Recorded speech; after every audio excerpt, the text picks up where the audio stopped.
Steve, a couple of guys, Bobby, that put this little fundraiser together in a heartbeat.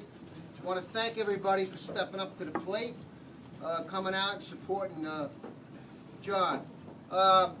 Just so you know, if you didn't get it on the way in, we got a 50-50 raffle right here in the center. You throw your on a $20 bill, you put your name down, throw it in the jar.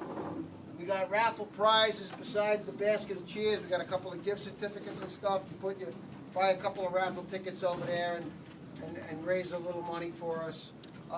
As you walk out the door tonight, before you leave, please, give us your name and email address, which is very important for us because we want to keep you up to date on what happens with John and how everything is going.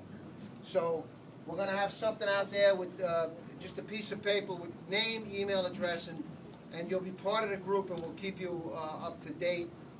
To bring you up to date on everything that's going on with John, Bobby Brennan, buddy of his from Class 71, is going to fill you in, and we really are grateful for everybody coming out tonight. Thank you. Thanks, Bob. Yeah.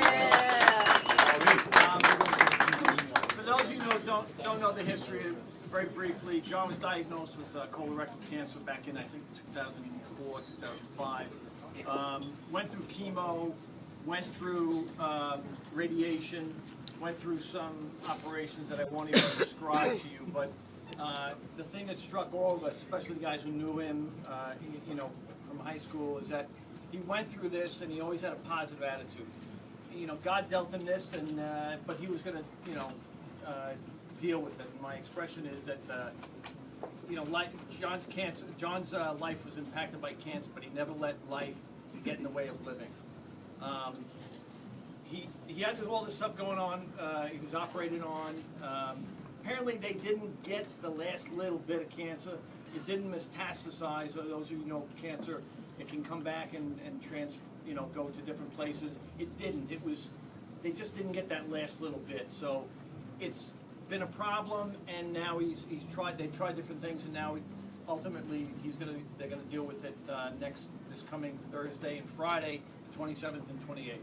He's gonna deal with endure 2 days of 10-hour operations. There, I think, 8 doctors ranging from plastic surgeons, endocrine, I don't know what the hell the name is, but he's got a long haul ahead of him. After the operations, he's going to be in the hospital for 7 to 10 days. He'll probably be in ICU for 7 days. I actually just texted his wife this morning, or communicated with his wife this morning, and said, let me know when I can come down to see him. John gets a lot of strength from people contacting him.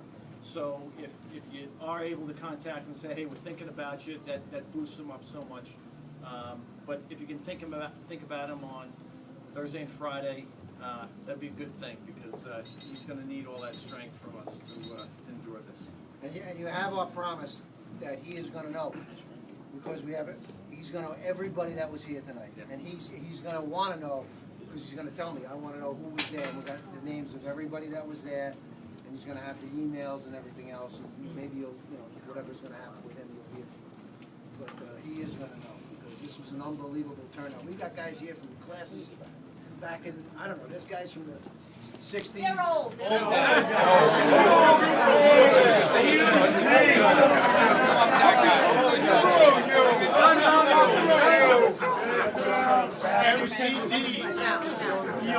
MCDX.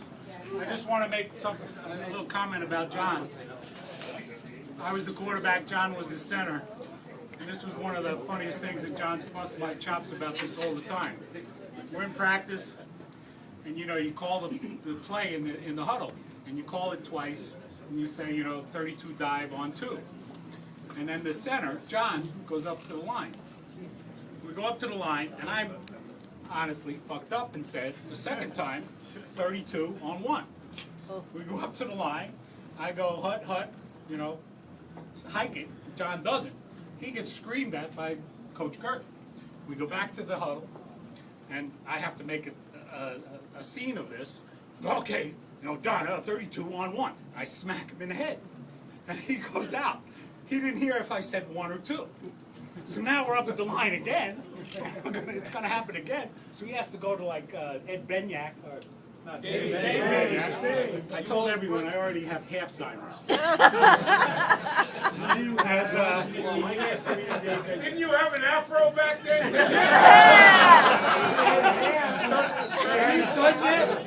Certainly a little thinner. Kevin, I know you back. His hair was curly. Take the microphone away.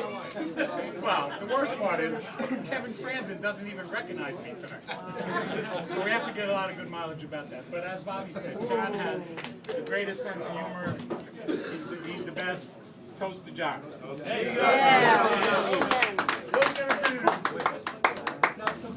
Where are you the old quarterback that nobody knows?